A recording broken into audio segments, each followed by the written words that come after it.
Yo, what is going on, everybody? It is Jonathan back again with the weekly scuffle, and today I'm talking about Conor McGregor, the notorious, the one and only double champ. You already know the vibes, and what's next for him? And it's very possible now with the whole Charles Oliveira situation, Charles Oliveira missing weight, and potentially there being a vacant lightweight championship on the line. If he wins, it could set up Charles Oliveira versus Conor McGregor next. And Justin Gaethje has already said if he wins the fight, he's open to a Conor.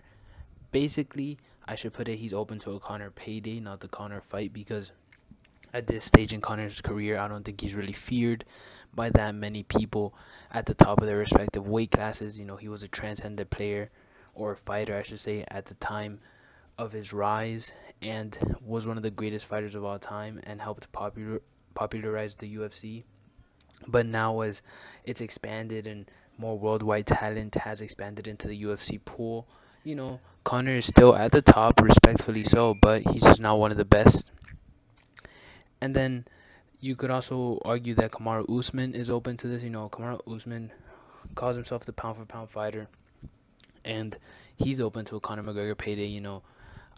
Anyone in the UFC roster is open to fight Conor McGregor, especially when you're at the top, because chances are you'll probably beat him and you'll make more money than the rest of the career fights you'll probably ever have in the UFC.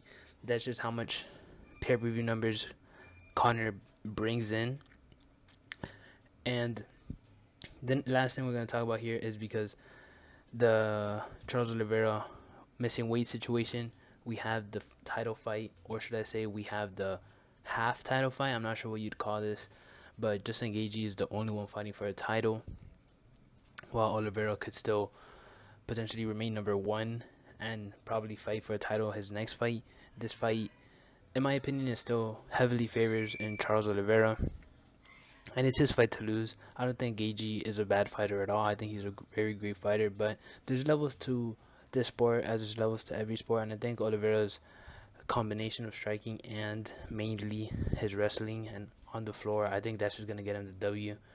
And to be honest with you, I think no one could really challenge him other than Islam Makhachev.